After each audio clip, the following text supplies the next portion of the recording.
Некоторые мужчины – подкаблучники. Вы когда-нибудь слышали такое выражение? Говорят, такой-то подкаблучник. Я вижу, многие братья слышали. Это слово не означает, что он ей поклоняется. Нет, это означает, что он делает то, что ему скажет жена. Вот что это значит. Я вам расскажу интересную историю. Она мне нравится, так как она очень поучительная. Мы все люди и любим иногда немного посмеяться. Говорят, был один король, и однажды он собрал всех мужчин королевства и сказал: «Те из вас, кем управляют жены, встаньте в этот ряд.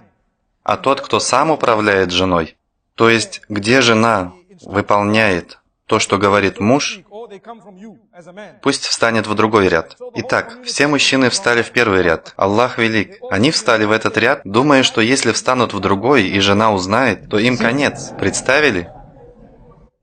И что же дальше?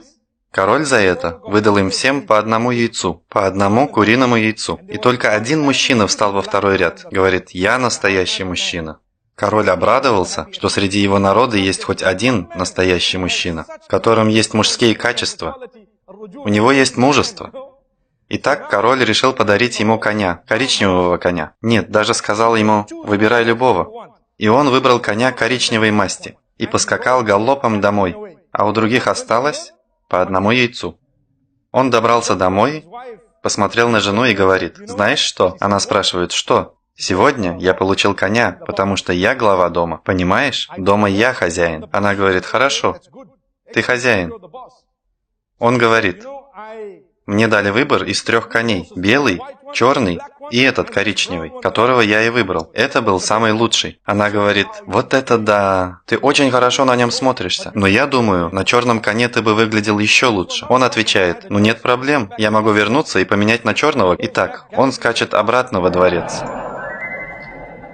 и говорит: «О, король!» Король отвечает: «Да, что случилось? Я бы хотел обменять коня». Король спрашивает: «Почему?» «Потому что моя жена сказала, что на черном коне я буду выглядеть лучше». Король сказал: «Нет проблем». Забрал у него коня и выдал ему одно яйцо. Аллах велик.